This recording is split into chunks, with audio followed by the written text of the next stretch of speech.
Welcome to Musicians on the Record. I'm David Ward, and another episode of the Rock Therapy Show. It's very cool. Conversations about music and mental health, motivation, and mindset. I'm your host, David Ward, a licensed psychotherapist and unlicensed drummer. I'm just drumming without a license these days, Bob. And on the show today, very excited, a special guest, a friend of mine and very talented composer, multi-instrumentalist, arranger, producer, albums. We're going to be talking about these albums here and the CDs he's got. Robert Myers is with us. Welcome, Robert. Thank you. Thank you very much. What do you prefer, Robert, Bob? What do you like? Yeah, if you know a Bob was a jerk, call me Robert. But it's an either or, really. And I was curious, this other, and I don't know if this is your stage name, real name, and you tell me how to pronounce it, the middle, but your performer name. Yes, it's Elos. Elos. And it was given to me by Pir Valide Inayat Khan. And it's a mythological character. He shows up in the Odysseus and has free-floating island out there off the coast of Italy someplace. But yeah, it's so Robert Elos Myers. I was given the name and I didn't know what to do with it for a long time, and I just replaced it. It replaced Stanley, essentially. Okay. You claimed it then, it sounds I claimed it. It was given to me, and I made use of it. Very cool. Now, one of the things that I remember about the Odyssey is the what is it? The island with the leaves and everybody goes to sleep. I'm not sure which island that would have been. Yeah, but Odysseus gets stranded on this island with the women and all of his men, and they eat these leaves or something they're chomping on, and they all I don't remember sort of get stoned episode. and lazy. Okay, this is the one where, and it might have been. I mean, they sort of crash land on Elos's island, and he has 6 sons and 6 daughters, and they feast and they have a good time, and then Elos wraps up the contrary winds into a bag and sends them all on their way home. Interesting. But as the merry men were wont to do, they wanted to share all the gold. They figured there must certainly be some treasure in that bag. So Odysseus was taking a nap. The crew got in, loosened the bag, and then they were off to their next adventure because all the contrary winds were then loosed. So I love it. Commentary on the Odyssey. Start reading that while you're watching the podcast as well. We're going to talk about music. We're going to talk about mental health issues today. For those who don't know you, though, Bob, let's start with maybe just a brief synopsis of your music. We're going to talk more about it, but a brief synopsis of your music story. How did you get my into music all of story? Yeah. Geez, it probably really took off when I was in junior high school, and there was an instrument called the bassoon coming. They wanted to know if anybody wanted to play it. And I always wanted to play the bass clarinet, but somebody already had it, so I raised my hand and said, I'll play the bassoon. 3 months later, they let me out of a little room where I spent by myself trying to teach the thing how to talk. And then I was kind of off to then a second career. So it started with the clarinet, then the bassoon, and then it just all extrapolated from there. Wow. So I went to college and paid for it by being a bassoon player, but I was also a drum major. I'd done that in high school. So I went to 2 colleges, University of San Diego State University for 4 years, and I had a good 2 years left. Junior transferred to the University of Hawaii, where I ultimately had switched from music education to ethnomusicology. And that's where the compositional stuff started. Got it. Yeah, because you're not just a bassoon player or a drum. You're like one of these smart musician guys who can read and compose and all of this stuff. So, are you originally from California? I was born in Peoria, Illinois. All the relatives are from Southern Illinois. I lived in Ohio until from like 6 months through 14. San Diego, 14 to 22. And then went to Hawaii at 22 and stayed till 44. Wow. And then came here to Maine. And besides the obvious of like California to Hawaii, what was the pull, the attraction to Hawaii? Surf. It was surfing. So were you into the surf music as well at that time? The Beach Boys? Well, I was listening to it. Mm-hmm. I certainly knew where Disneyland and who the Beach Boys, knew where Disneyland was and who the Beach Boys were. And I feel like, that I mean, maybe things would have came out similar, but that move to California at the age of 14, I seems pretty critical. Yeah, big time, right? Yeah. What was when you found music, what was the dream that started forming of what you wanted to do with it? I don't know. So give me some context. Found music? Okay, well, so bassoon, but also drum major. Oh, sure. Well, it was interesting. I was very fascinated in undergraduate degree with ethnomusicology, exposure to the world musics, that the shaman really became something I was quite interested in. So the keepers of the musical traditions in third world and Aboriginal cultures, and sort of figured the modern context of the shaman was certainly beginning to come around. This was when there were Mahavishnu was there, Carlos Santana was following Sri Chinmoy. There's a lot of spirituality, and popular music started taking off, and I think that certainly had a drive for me as well. Let's talk about that, because that's something we could probably riff on quite a long time. I was asking you before we started, what came first, the music or the therapy or spirituality? And you mentioned the spirituality. So how did that come about? I just turned 66. So that puts me kind of like in the middle tail of the baby boomers. So in 1968, I guess the summer of love, I was a sophomore in high school. Early 70s, I'm looking for a spiritual teacher. And I had read Autobiography of a Yogi, like so many of us did, at a crucial time. And then thereupon realized that a surf break that I knew as Swami's actually had the Encinitas retreat above it, and started becoming acquainted with that work. And then did that work through the move to Hawaii, and found a small group and played harmonium and sung the Gathas for self-realization fellowship meetings. Interesting. And that was really my first kind of musician for the band, for the guru, so to speak. And then when it came time to pledge allegiance to the guru, I figured I'd look for a live one in lieu of one that had passed. Yeah. And I started going to what we used to call Sufi dancing. So there was a group in Honolulu, and I went as a bystander once, and then the second time I went, I was in the inner circle playing flute, and then started playing percussion, and that was a practice for about 10, 15 years. Wow, a long time. Yeah. What was it that called you to that music? Well, I was studying Indian music, actually, in college, and had a teacher who had studied with Nikhil Banerjee, and was very interested in Hindustan music. And turns out that Pir Vilayat Inayat Khan's teacher, Hazrat Inayat Khan, was a court musician in the Hindustan tradition of North India, who came to the West in the early 1900s. Wow.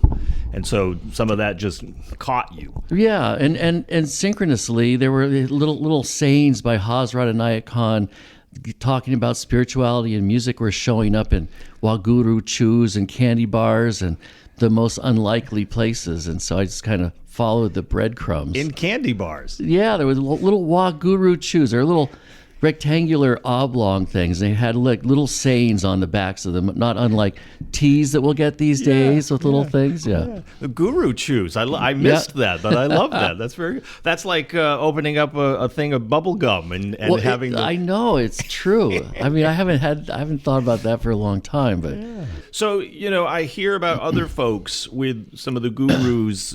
Pete Townsend even with Baba Mayer, and then Krishna Das with his.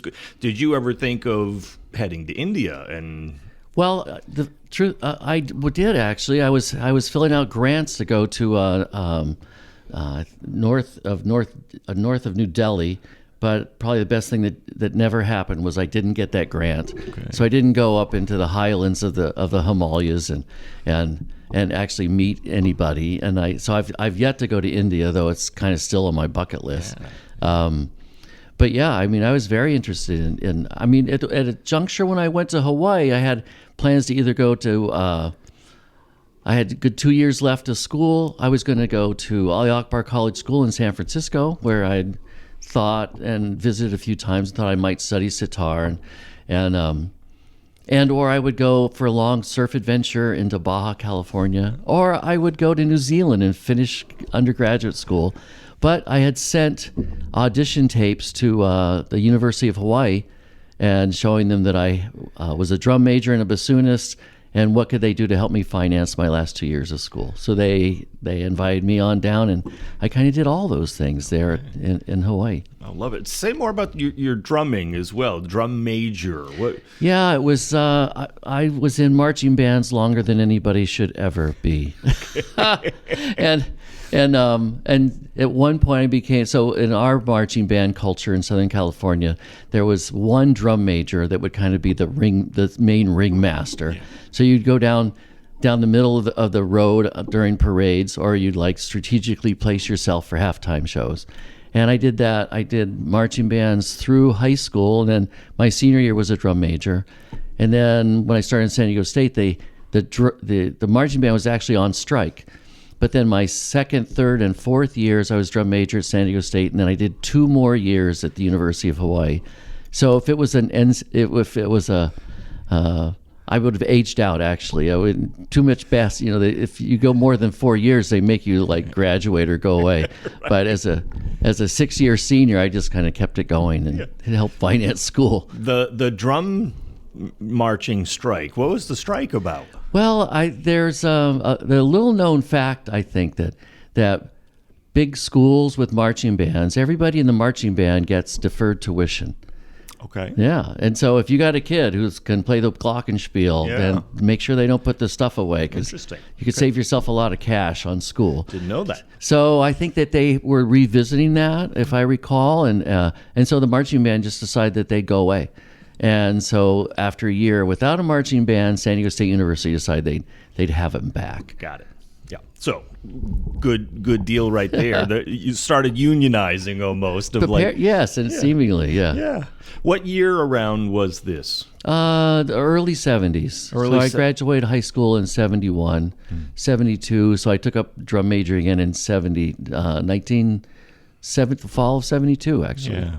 What was happening obviously that was a pretty heady and heavy time. Vietnam was going on. I was filing conscientious objector. Okay. I got a good ping pong ball, and so I didn't have to do that. Okay. I was living at the beach. I was surfing. I was going to the number one party school in the nation, and realizing that I did not like very much beer at any one time. Important things to figure out early in life. Yeah, right. Yeah. And how were the folks? Feeling about, Bob, go ahead, go to college and study drums and bassoon? How were they all feeling about it? That's an interesting thing. I'm the first generation to not experience the plow in my family. And they didn't have a lot of money, and my friends and contemporaries were going to esteemed colleges after their junior year, and that was about the time my parents told me that they didn't have any money to help me get to college. So I ended up going to college. At the San Diego State was about 5 miles from my parents' house. Wow. Okay. But you knew you wanted to go. Yes, I was going to college. There was not a question of that. And say more about that, of like what the drive for that was. Versus no, I'm going to surf. Everybody I knew was going to college. And actually, in college ended up being a way to financing surfing, ultimately. How so? Well, yeah, so the band director, I think his name was Dick Lum, met me at the airport. And so I didn't have any instruments on me. I had a flute, actually. Okay. And so the school had a bassoon. They were pretty pricey instruments. But I did have a surfboard under each arm. You had priorities. I had priorities, yes. Yeah. And so you head to Hawaii. Where did music and spirituality take you? Well, I think it just all amplified. I just never said no to anything, apparently. As I'm looking at it. So I was looking for a spiritual affiliation and ended up playing music in that spiritual container. I had been exposed to world musics through the degree work in ethnomusicology, and pretty much used that as an initiation into the spiritual supermarket, of which I don't know if people realize. So I lived on Oahu, which is it's one of the most mature spiritual environments I could ever imagine. Right? Now, it's been going on for a very long time. Of course, the missionaries aren't thought very fondly of because they went and altered the culture entirely. Sure. But on Oahu, there's missionaries from all kinds of places. And so there's Shinto temples, Buddhist temples, every flavor of Christian temples. And then a lot of sort of the new agey hippie phenom was there as well. So the Tibetans had a house, the Sufis had a house, various different organizations had houses.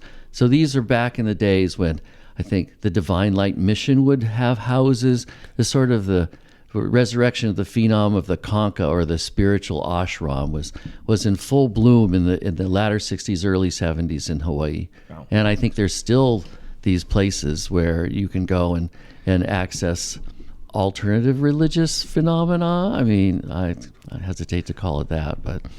Where do you think this drive came from for you as far as exploring this spirituality? Did you grow up a certain religion or spirituality? Or? Well, I grew up in the tradition of Bible thumping fundamentalist religion, okay. And my mom was dragging us from church to church. If the pastor gave a bad sermon, we were looking for a new church. You were out, and maybe that germ was in there, but you know it's interesting. I have a 16-year-old daughter, and my daughter was asking me if I'm Christian. I said, yes, I am Christian.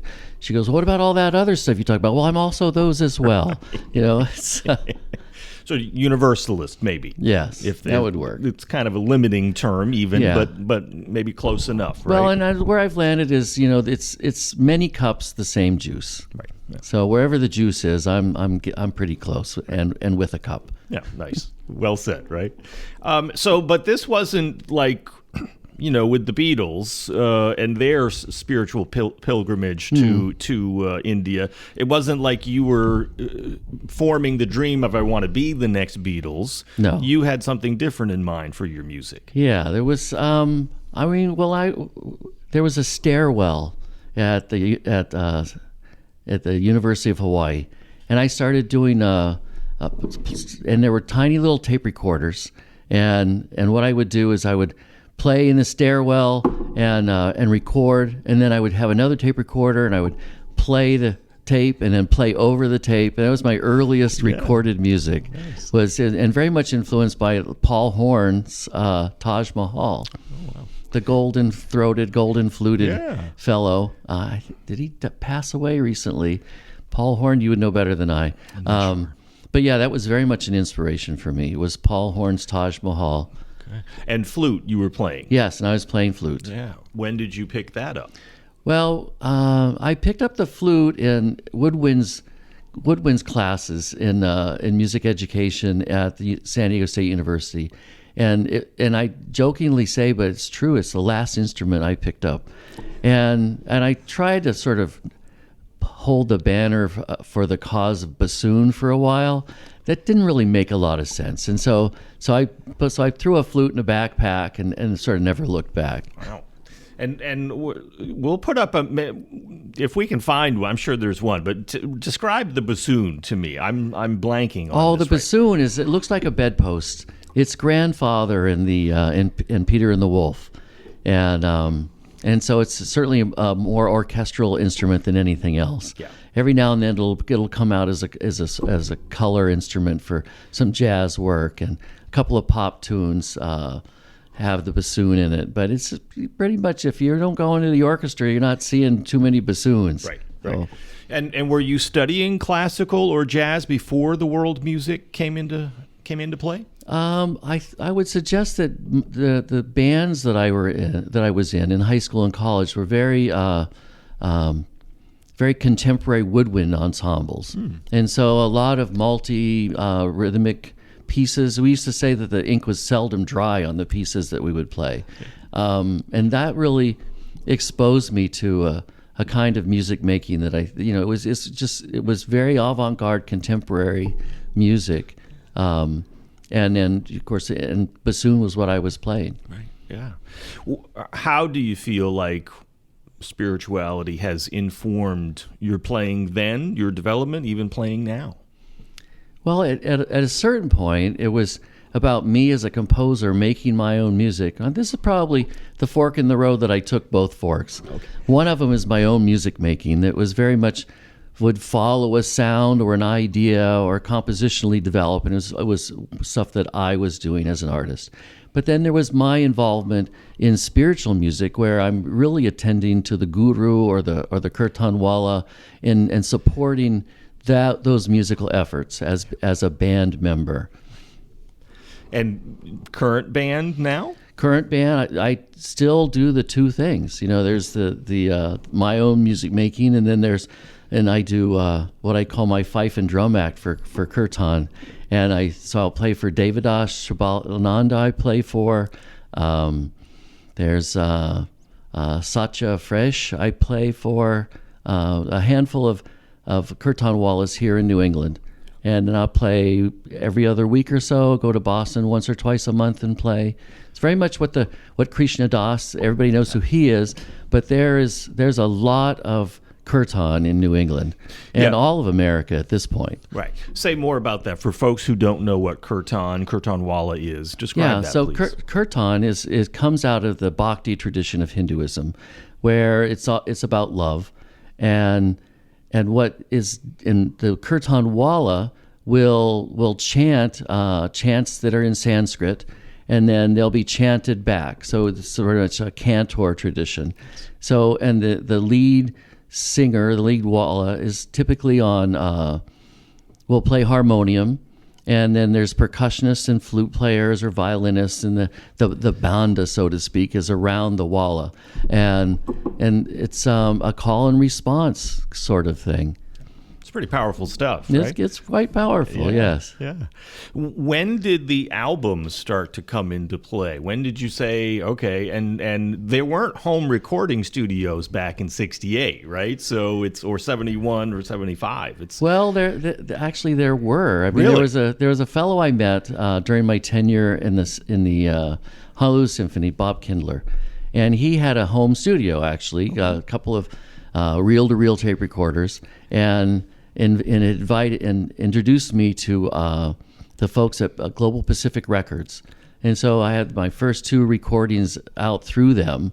Both of those, one was more of a DIY album. I signed with Global Pacific, redid that, specifically side two of that, a cut called On Angels Becoming Human, a long play album. And it was just when synthesis was linking up, which is so that was linking up to say that the machines could talk to one another through click tracks and those sorts of things. Yes. And so my second album and the second half of my first album were studio works created using synthesizers in a full-on recording studio, multi-track.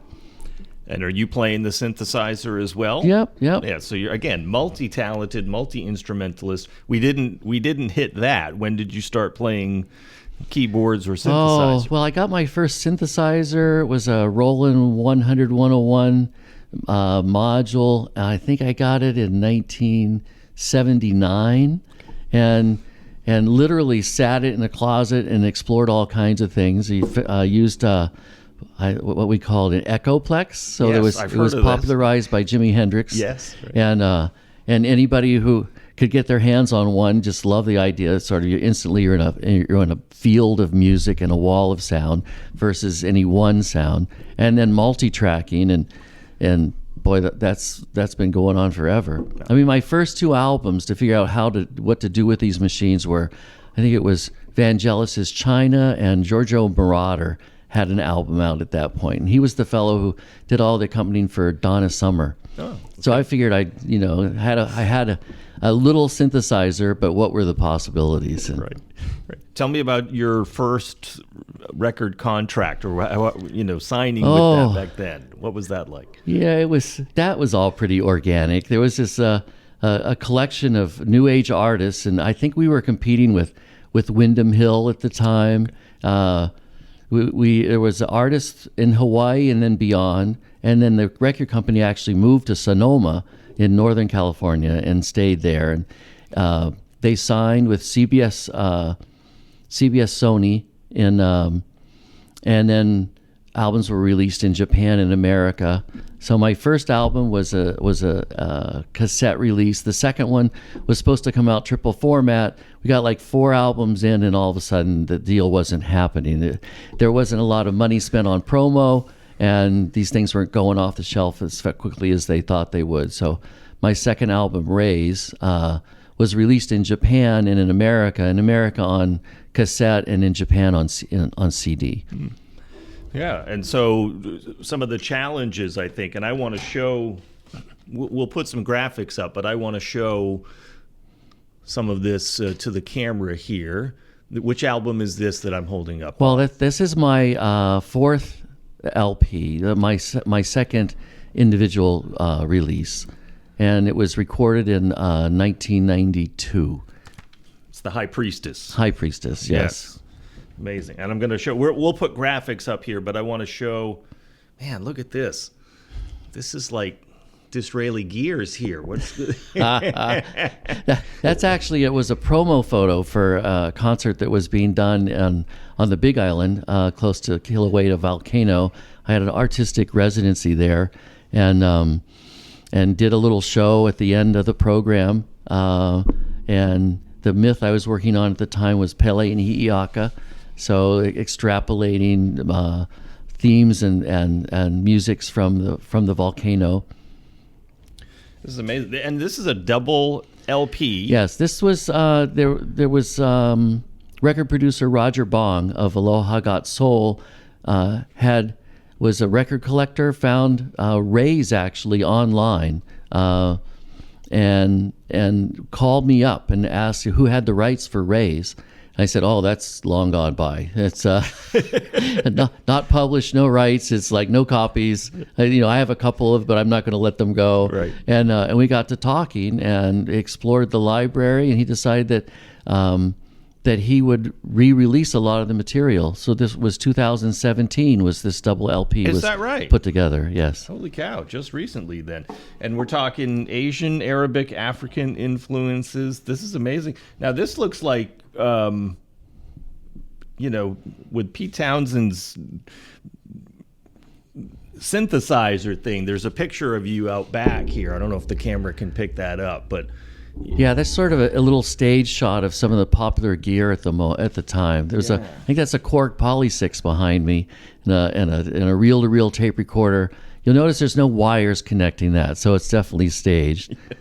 And that's a big board, right? Yeah, or a not so big board. So what do you got there? I think that might be the synthesizer. What's this under here? Oh no, that's just a table. Oh, that's a table. Okay, I'm sorry. That looked like a mixing board there for a moment. So, what year was this originally put out? Jeez, this album, the collection itself was released February of 2017. Yeah.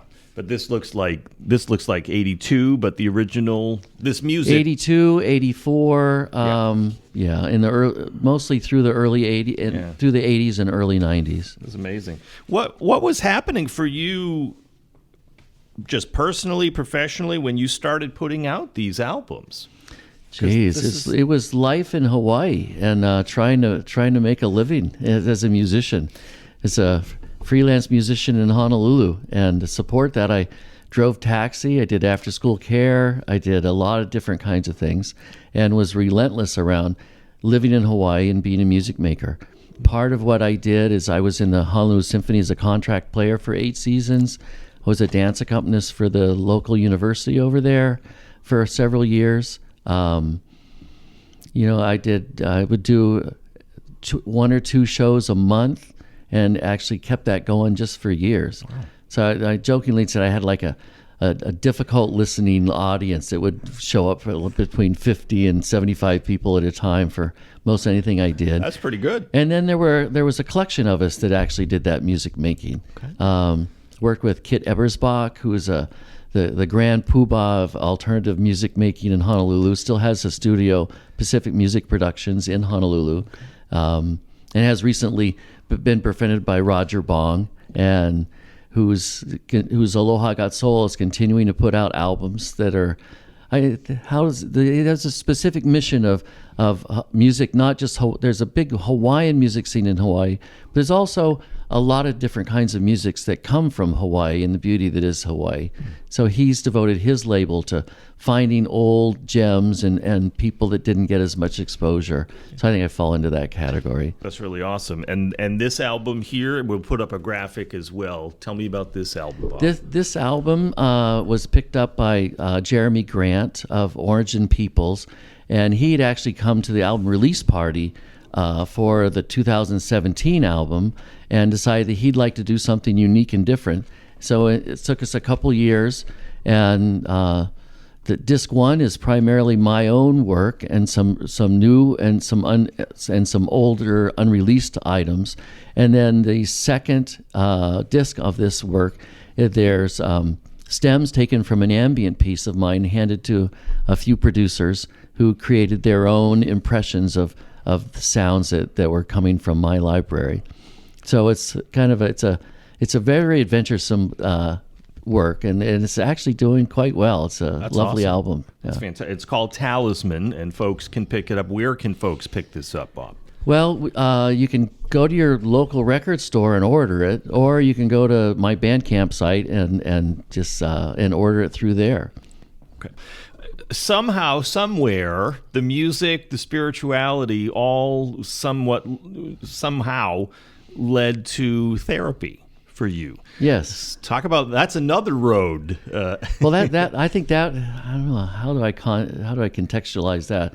So in 1991, I decided to dissolve my first marriage, which was lasted 13 years, and it gave me my first and second children, and I also needed to come up with child support. Sure. So that's when I decided to go into mental health. Okay. So it was about the only thing I was equipped for, and so what I did was I went out and got a job in social service agency, Hawaii Family Support Agency, okay. And before too long, I was in my contemporaries that all had their master's degrees and were supervisors, and I got invited as the deal with the devil is if I went back to grad school, they'd triple my salary, and I said, okay, I'll find a grad school, right.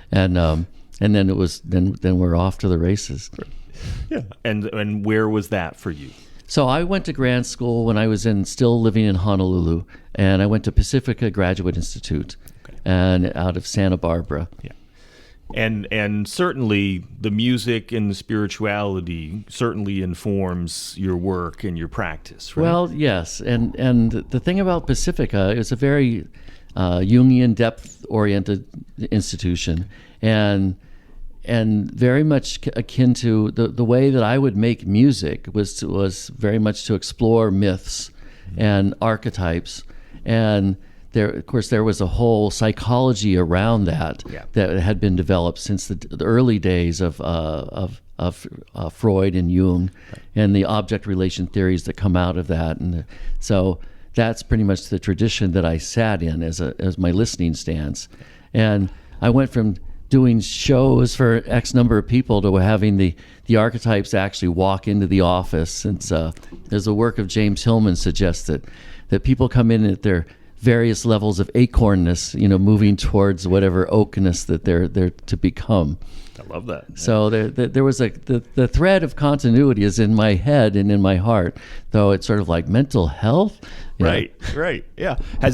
Had that ever been something that crossed your mind of, hey, maybe do this, or had you done any of your own therapy to say, because that's how I got into this. Well, that is true. Through the time of my divorce and issues with my first marriage, I did start going to therapy. Okay. I stopped the couples therapy because I was pretty much the identified patient, but then I went back to that therapist a few months later and did some real work, and it was Fritz Frischl. He was a Jungian-based pastoral therapist. Is that right? Yeah, so he would listen to me rant and rave and then suggest, well, this sounds like this, or you might want to give this a look at, or read this. And I remember working with him and very much like trying to figure out what career I was going to be able to engage in going forward. And I thought, I could do what Fritz is doing. Right. You know, and then I did pursue it, you know, and got again to Pacifica Graduate Institute, and it's a lovely school, and it's just one of the crown jewels of Jungian thinking in America. And it's quite, and there's a host of people that have gone there, and I have colleagues here in Portland that have gone to Pacifica Graduate Institute. Amazing. And did you get into the whole mythopoetic, Bob Moyer's, Robert Bly stuff? You know, I didn't have a firsthand experience of that, but I got exposed to it through the works that they were doing and the teachings, and studying Iron John and those different books. I mean, they certainly all have places on my bookshelf. The only person I ever really met was that James Hillman was an adjunct faculty member at Pacifica at the time. Okay, and so I did have, and Pacifica would bring this sort of rock stars of depth psychotherapy to the monthly seminars that we would that they would put on. So for a period of a couple of years, I got to see exposed to 20 different sort of, like I said, stars of the depth psychology movement. Yeah. Were you still doing your music during this time of study, or did you just say kind of putting this on hold? I've given up sort of the dream of whatever that was? Yeah, well, I was pedal to the metal for music making through 92. And I had, in 1992, I went to Seville and played at the Universal Expo. It was a 6-month fair that accompanied the Olympics. Were in Barcelona in 92, and then in Seville was the Universal Expo. So I had contacted I contacted funding artists on the East Coast and asked them sort of what was going on, and found out that this pavilion was being built in Seville, and then applied to be able to go and play for a couple of weeks, and got accepted. And then I created some buzz in Hawaii, and so I went for 2 weeks. I took 2 weeks off, went to Portugal, and then sort of a Hawaii contingent came to Seville. There was about 35 of us, and we sort of took over the stage at the pavilion, stayed at Morone Air Base outside Seville, and that was my I don't know. What was the question? All of a sudden I'm in Seville and remembering the expo. We were talking about, did you give up the music? Clearly you didn't give up the music. No, I didn't give up the music. It was, and that was 92. And the prize of that's where I met my wife, Sandra. And so I met this Maine girl in Spain and asked her to come to Hawaii. And we lived there for 5 years. And the thing that I didn't have available was anybody to tell me that Maine girls always come home. Right. So I didn't have a reference point. So we lived together for 5 years in Hawaii, and then we came back to Portland ostensibly to help her mother, who had a cancer diagnosis. She didn't live very long, but we did engineer a move, relocating to Portland, Maine. Yeah, I was sitting here a few minutes ago wondering, talking about Hawaii, just imagining being here, being there, and I said it had to be about a girl, as far as why you moved to Maine. Right? It was a girl. I had not been to Portland, Maine, but through our early part of our relationship, we visited Portland, Maine several times, and I became quite taken with the place. Sure, yeah, beautiful place. It's a lovely place. Yeah, it's a little different than Hawaii, especially right now. We're filming this and recording it in December of 2019. Yes. So well, it's different and not different. I mean, there's a lot. Both of the places have real ocean culture going on. Sure, and I knew a fellow in Hawaii who grew up in New Hampshire, and he said that, and he goes, well, you're not going to last long until you're going to be in the water there. So I said, no, I'm not going to go surfing in Maine. But it was about 5 years into my stay here, and I had a lot of wetsuits and a couple of surfboards. Is that right? Yeah. Even in the winter? Even in the winter. Is that right? Year long, yeah. I hear about folks doing that. That's good for you. That's all I can say about that. So when was it that you and I connected? I know it was early to mid 90s, maybe. Probably. Well, so 97 as I moved here, and my first job was with the recovery center. Yeah. So that was in 1997. Right. So I think a couple years into that was when I met you, and you were working in the same institution. Yes. And you were I had started out doing inpatient work. Yeah. And then I think I met you when you were engaged in the outpatient part of the program. Yeah, and I was sort of always per diem or part-time. Yeah. So I was, floating around everywhere, and you were one of the mainstay regulars. I was a mainstay regular. I worked with the great Dr. Evans for 4 years there, 97 through 2001. Yeah, and you survived it. So how did your music, spirituality inform your practice there? Well, that's an interesting question. So when I came to Portland, Maine, I didn't really play. I spent a lot of energy putting myself out there. It's like a big fish in a small pond of Honolulu. And back in the day, in the latter 90s, you would introduce yourself through the packet. So I had like the manila envelope full of promo material. And the only place in town that seemed like they would be able to host what it was that I did was the Museum of Art. So I took a packet to the Museum of Art, followed up with a couple of phone calls and no callbacks. And I figured, I don't have the energy to do this again. And so my studio stayed up in the bedroom, and I kept doing composition now and again, but I didn't do any performing till several years later. There was an individual, a Shook, who you might know. I've heard, yes, I think I've met him once or twice. And so I had gone to a Sufi dancing thing that it was happening in town, and quite actually just made me homesick for the good old days. Yeah. So I went a few times. Elaine was the leader at the time. I think she just gave up the yoke of that just recently. But so for that, I took my flute and my drum, and so there was this fellow who Shook knew that I played and started inviting me to different sessions that he was establishing where kirtan was being played. And so people would come without a percussionist or an accompanist, and he would say, "What do you want, a percussionist?" And so he was doing his own kirtan walla thing at the time, and then hosting other bands, and that was really my introduction into it. And percussionist for you with this, are you playing tablas? No, I'm doing more African-based instruments. Okay. So the guys with the tablas, they totally get scared when I show up. I've got this 15-inch king djembe, which one thump I could drown out the whole of everybody. And but I play it very delicately. I have a very delicate touch.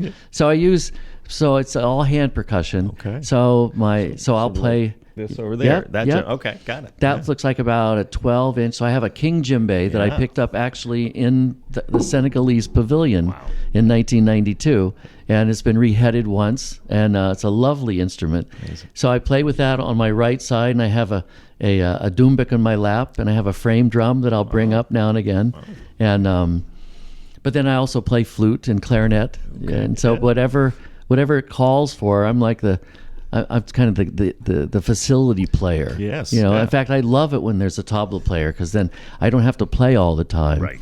I do my best work when other percussionists are coming along. Yeah. They get busy. They get very busy. Right. And then the energy flow for kirtan usually starts out very quiet, and then it will build, and the tempo will rise, and as the flute gets more silly because it's getting loud, I'll put the flute down and then jump over to the percussion, and then often end with the flute again.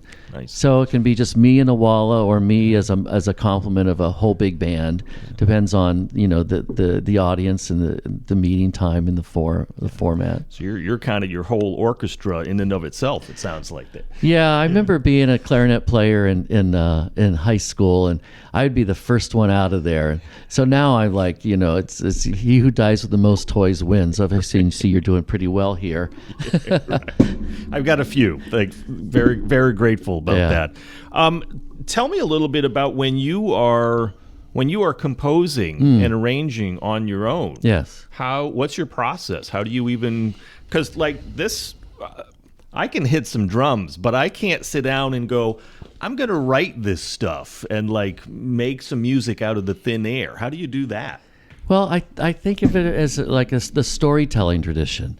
That me as a one-man band, what I would do is I'd set up my gear. I would play through the mid '80s. I did a lot of like playing in malls and large outdoor spaces, places where you wouldn't find this kind of music. The sound is actually equivalent to, it sounds like Vangelis or Yanni, but there's no orchestra around me. It's just me, the clever machines, a go button, and I start playing flute or piano along with it. but the glue for those experiences was storytelling. So oftentimes, when compositionally, I'd find a story and like offer a soundtrack to it. So there's myths like Pan, I don't know, my mind's kind of reeling with the different ones. So there's Pan, there's the Pele and the snow goddesses, the magician. So different archetypes of consciousness, and then I would tell a little snippet story about it, and then play the music, and then that would be pretty much the show itself. So when you're creating this though, and you're coming up with it, do you use your spirituality? Do you do any sort of meditation to get in that space, and then the stuff just starts getting created? It's a lot more organic. I would think of it as kind of an itch, so that there would be so the things that I'm reading or things that I'm exploring. I'm very curious about world cultures, world religions. So I'd find a story, and it would sort of begin to work on me. And then I would figure out a way to sort of put that story into song. It's all instrumental work, by the way. Yes. So it's pretty free and open. Sure. I mean, now and again, I'd have an instrument that would sound a certain way, and I'd want to include an instrument. But moreover, it would be informed by the story itself.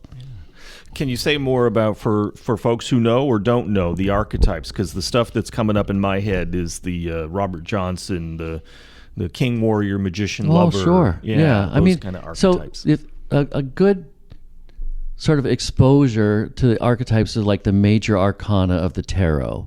And so they start out with the fool, the high priestess, the magician, and then as it goes up through a chorus of 21 different cards, those are sort of the Western man's or the Occidental archetypes. One of the great archetypal myths is like the Grail Myth, and so we have these myths that inform us. Now here's a slippery topic: the psychoid nature of the archetype. So Jung suggests that it goes from ultraviolet down to the red ray. The ultraviolet aspect of the archetype is very ephemeral, so it's like intangible. But the red ray, or that part of the archetype that manifests, sort of intersects our consciousness here in an everyday kind of way. One example I like to use is that we have the archetype of the family. So whatever the word family draws up in you is largely based upon your experience of the family. But when we move into the individual experience of the family, the ephemeral one is like family, your idea of it. So what have we got? We've got mom, dad, 2.2 kids, a 2-car garage, a white picket fence. So there's like that diamond, or that pattern that informs the archetype of family. Now, what does your family look like? What does my family look like? It's different. Yeah. So the red ray, or that which is like intersecting our reality, is the sort of on the ground aspects of this archetypal consciousness. And so in archetypal psychology, we can see what informs us, what's drawing us, what's leading us, and it's usually like some kind of a it's often an amalgam. There's a joke that one of my lead professors would say: if it's not one thing, it's your mother. Now, so that speaks to the two major complexes. It's either your father or it's your mother, But so we have our complexes based upon how we intersect with the archetypes. The archetypes are sort of, it's almost like the carrot in front of the donkey. It's like I'm moving through life, and these are the things that are the apple of my eye, and so that's just kind of like I said, organically, it's like an itch. Yeah. So I remember one time I was working on the story. So I'll give you one that's actually a piece of music. Okay. So I read Tom Robbins' Jitterbug Perfume. Okay. He was exploring the archetype of Pan. And if any people don't know Pan, it is such a lovely introduction to archetypes. It's a lovely work. And now while I was working on Pan, I started playing some Pan pipes. I had a double ocarina, sounded very much like a Pan type of instrument. And I'm working on a piece of music that developed over time, and it's called Ecstasy, and it was released on The Magician, my first independent release. And it explores the idea when serfs and vassals in the Middle Ages, if you could be free for a year and a day, if you could like leave the fiefdom for a year and a day, you had your freedom. So how come everybody didn't run off into the woods? Right. Well, Pan was in the woods, this animistic deity. You did not want to be running into Pan without a guest card. Yeah. And so this piece actually starts out very slowly and it has some sort of Philip Glass arpeggiation in there, and then halfway through is sort of like you open the shrubs and you see Pan in all of his pagan glory and the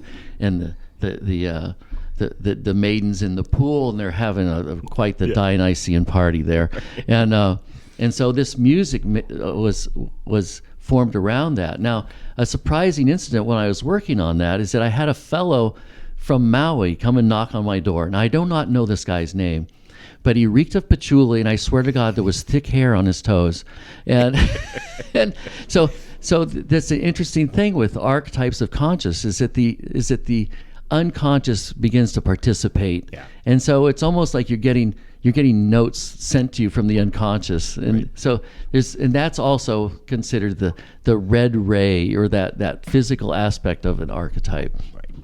How do you use this? How does it inform you in your practice today with therapy? That's a good question.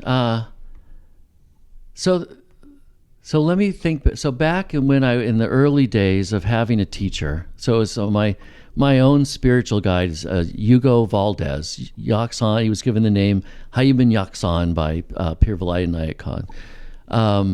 And so I consider him my spiritual teacher. Now, in that work, and now there's Sufism is a very live tradition in the East and the West. And as you do the studies, you study the Gathas, you study the Quran, you basically go up the chain, so that in that work you become a sheikh or a sheikha, and you teach others through the training. Now, my teacher he had started another couple. He was Spanish speaking, born and raised in Argentina. He started groups in Chile and also in Spain.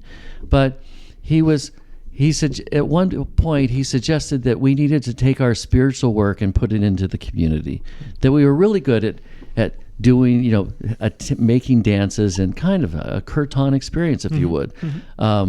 And so he died of complications of AIDS in 1993. So technically, I'm a spiritual orphan. And though I was courted in that tradition by a Jarari sheikha and asked if I wanted to pretty much, elope with the new teacher, and I said no, thank you. I'm comfortable being a spiritual orphan. Sure. But it's. So I guess the punchline is that many people would become sheikhs, sheikhas, and leaders of the dance, but a lot of people from our group became psychotherapists and psychiatrists. Interesting. And Yaksan was very clear. He said, don't stand between an individual and their experience of God. So it's given a little alternative viewpoint of the guru tradition. He's saying there's a lot of karma in the guru tradition. So through his guidance, I think there are a lot of us didn't take up the yoke of gurus or spiritual teachers in that way, which is, I don't have anything against that. That's very lovely. And in fact, I kind of still chase it around, so to speak. But my own personal work is been found doing psychotherapy. And so I feel like that it's a lot more hidden, so to speak, is that people come and they do 1 hour a week or every hour a couple of weeks, but in terms of where it goes in a spiritual practice, that has for me the seeds in the Sufi work. Now the Sufi work itself, the teacher will take the 99 names of God and will use these phrases as cornerstones of spiritual work. So say you're very meek and you're humble and you can't get out of your own way. So then a wazifa that represents courage would be something that you would say. And so you would amplify courage as a way to sort of balance the personality. So that's very much the way I think of psychotherapy, is that we are everybody's treatment plan at the end of it has able to engage in loving relationship. Right. But beyond that, it's very much more specific because we identify the deficits and the needs, and then we amplify with ego strength the capacity to live more wholly in the world as an individuated human. And for the uninitiated as myself, the Wasifa is the treatment plan? Is that... Well, the Wazifa is actually one of the 99 names of God. Okay. And one of the opening phrases is Bismillah ar-Rahman ar-Rahim.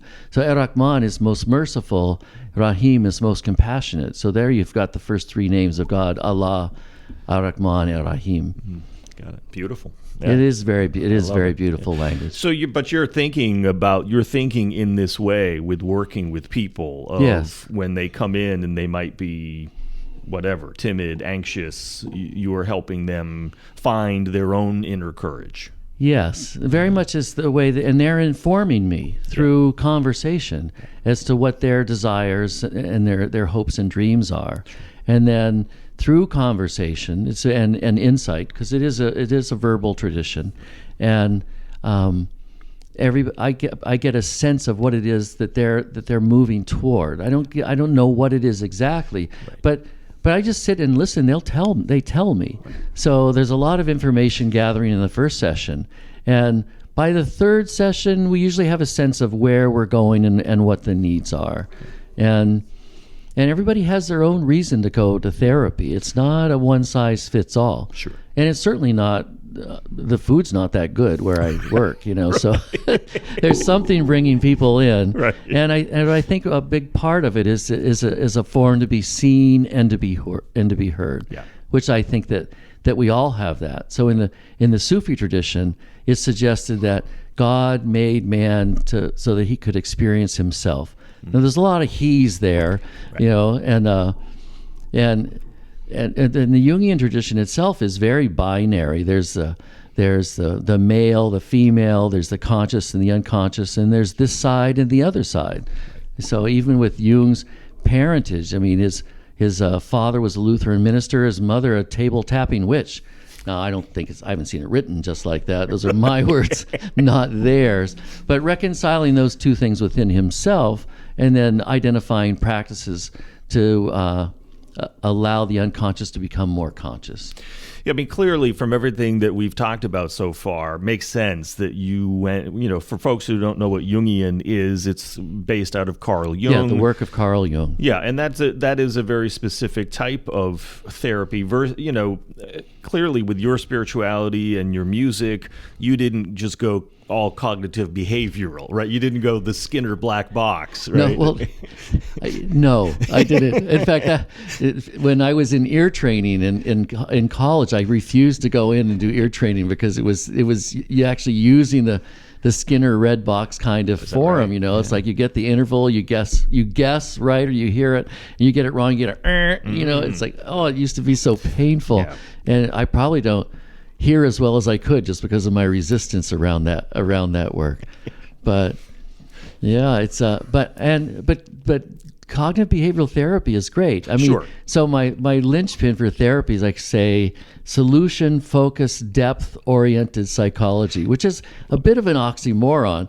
I mean, the solution focused part is I'll get folks that will come and they're crying on their way to work, and their doctor gives them an antidepressant, and as soon as the symptoms go away, they are out of there. Now, there are other folks that have a sort of a more of a largesse, a different kind of view of what therapy is, and they're looking to, for their life's dream. So that's the depth work itself. Right. And so solution focused, depth oriented is, they can catch everybody with that net, so to speak. And both can live congruently, right? Yeah, absolutely. Yes. I love your thing, because I also believe this too. If the end goal is meaningful, loving relationships, Yes. right? And I throw in meaningful purpose in there as Yes. well, right?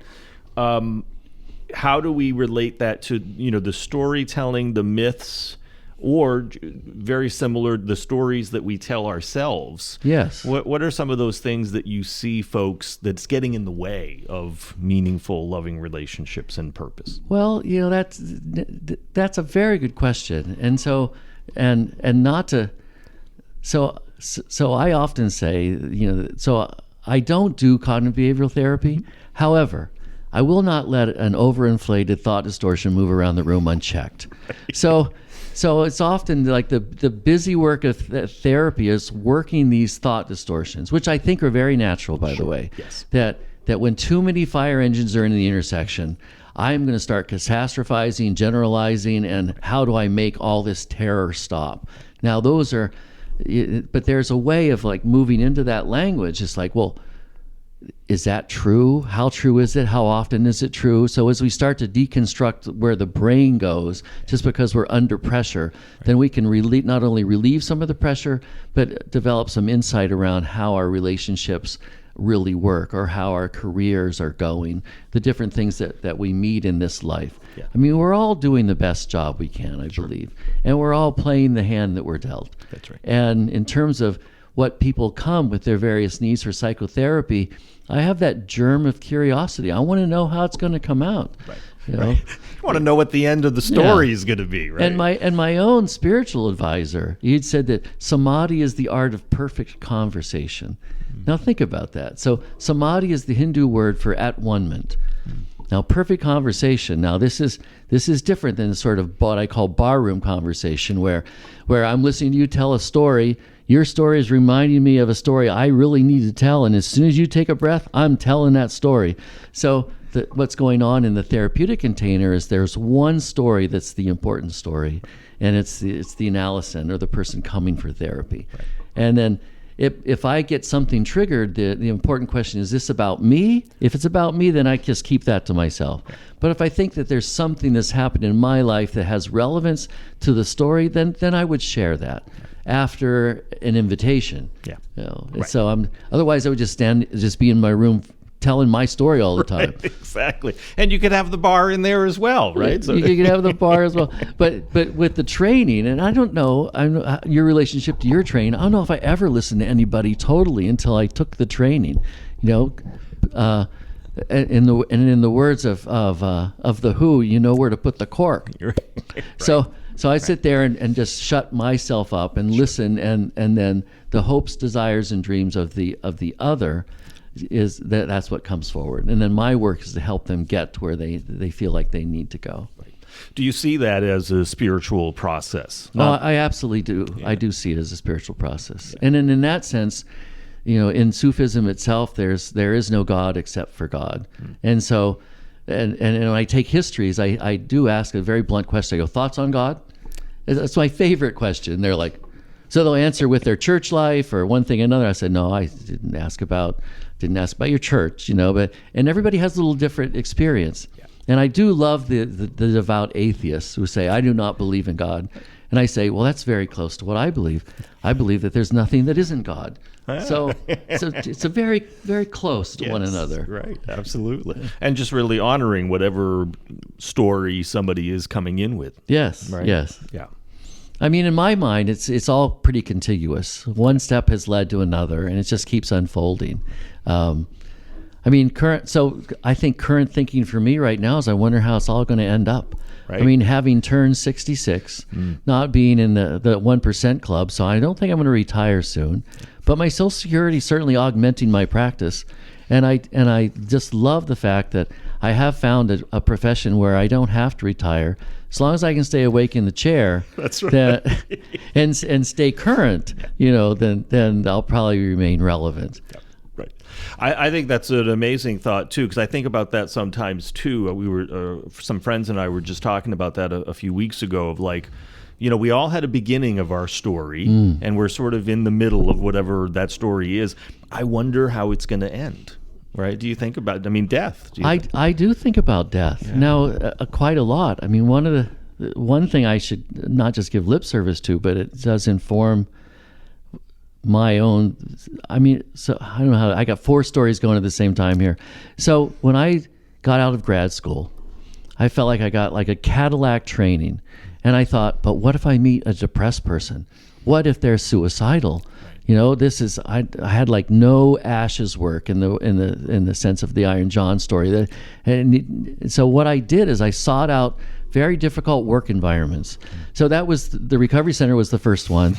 Then I started doing crisis work. That was really the second one.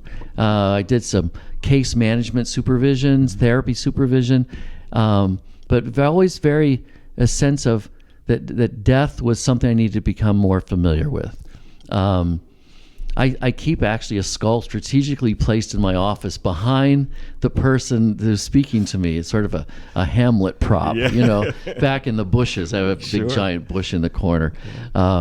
But I very much think of death as an ally for me, and something I do twice a month through Maine Medical Centers. I facilitate the survivors of suicide loss support group. And it's not a terribly happy bunch. Sure. Folks who've lost loved ones to suicide. Yeah. And so death is certainly a very hot topic there. And it's a lot of wondering why, and we go through the stages of grief, and it's a lot of holding that goes on there.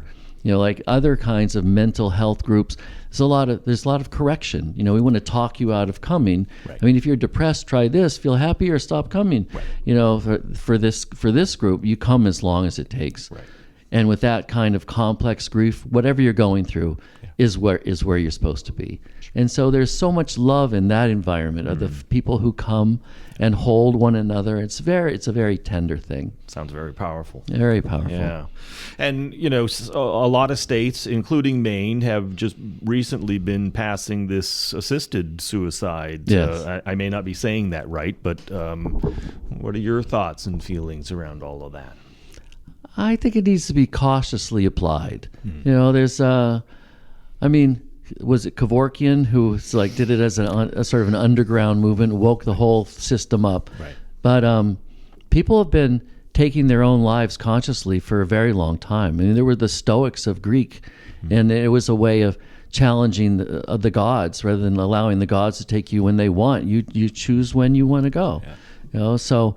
That's not really what the current movement is about. But there's so much suffering that your quality of life is just none. Right. Then and maybe it is time to go. Right. Now, my sense is that's been happening on the down low for a long time. And you go to hospice, they hand you the morphine pump and say, go for it, and then pump, and you're gone. Sure. Now, having to hit the legislature and talk out loud about the rules and that sorts of thing, it's going to take a lot of work to come up with a game plan that works for everybody. Right. Yeah, it seems to me like that needs to be independently verified by a few different folks at the time. Yeah. So that, people don't abuse Well, and that hit our politics a number of years ago when they're talking about, one-payer health care. At least it's not shown up in the current cycle, but there was this idea that there would be death panels. Right. It's like, well, we're not going to give you your Medicare because we're going to give you this procedure because you're almost dead, so we'll just let you go. Sure. So that's quite frightening. Right, absolutely. So we would certainly want to avoid that end of things. No question. Right, no question. Yeah, but I think, going back to what we were talking about, especially the story, I wonder what the end of the story will be. And today I'm not planning on doing anything voluntarily, but it's that whole mystery. Well, and I can tell you, I'm certainly in the last third of my life, if we're basing it on 99, and my own secret thought is that when I'm pulling out the air conditioners from the attic and walking backwards down the steps, I'm thinking, is this when I die? But so I don't know that I'll be able to catch the moment. We'll see. Right. To be. My daughter accuses me of being morbid. Yeah. I just happen to be 66. Right. I'm not morbid. Sure. I've been granted a long life, and I am curious about how it's all going to end up. These are some existential wonderings that we have, right? Yes, absolutely. Yeah. And in my own tale of music, I could have never seen retrospective albums in my future. Right. I sort of an acquired taste and didn't do thousands of pieces of work, but it all fits in. It's all unfolding quite nicely. With whatever time we all have left, what's the music you want to keep making? What's any goals or dreams musically for you? Well, there are actually.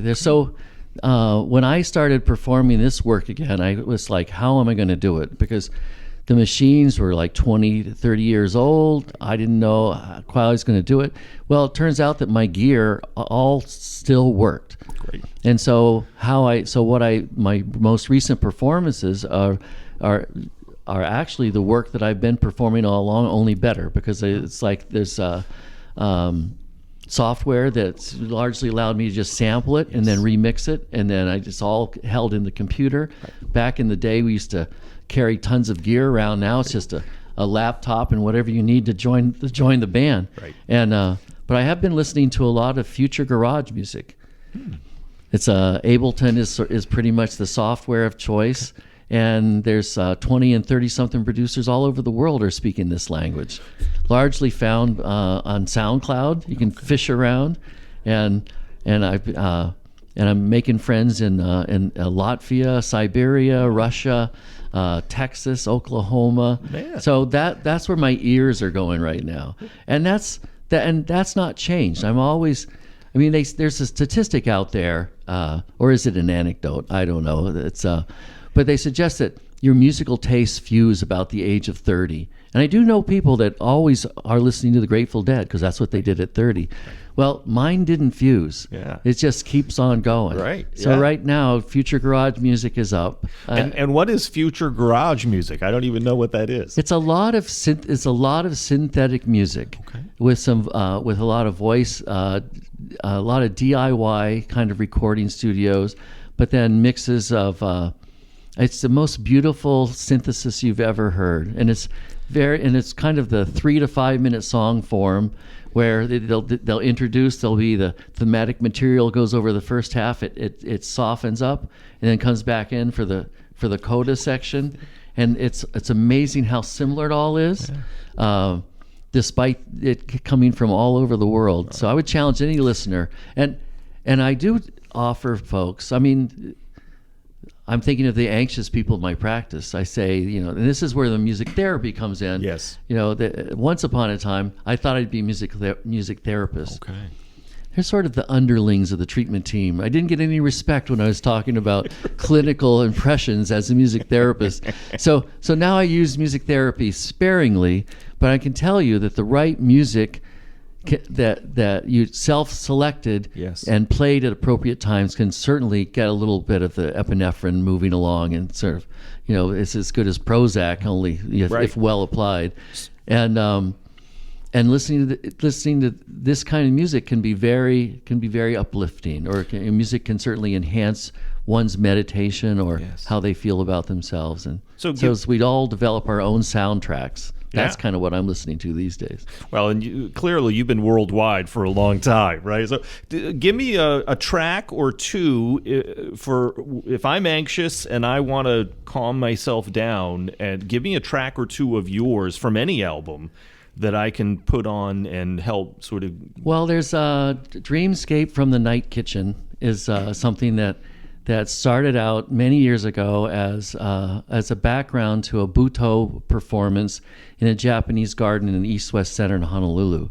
For the most recent album release, I recorded that anew, and it's got sort of a little ostinato pattern in the background, and then some very, very present flute playing that goes on. And it's an improvisational tune, lasts about 6 minutes. And it's it's very meditative. It's awesome. Yeah, this is great stuff, Bob. Where can folks find you online? If you can tap in Robert Elos Myers and just Google that, stuff will come coughing up that fills about 5 to 6 pages. There's a band, robertelosmyers.bandcamp.com is a place you can find. You can find me on SoundCloud. My music is available for streaming. It's all over the place. This has been a great story, Bob. Thank you. Yeah. Thanks for having me here. My pleasure. My pleasure. Bob Myers on the Rock Therapy Show. Thank you, Bob. Dave, thank you.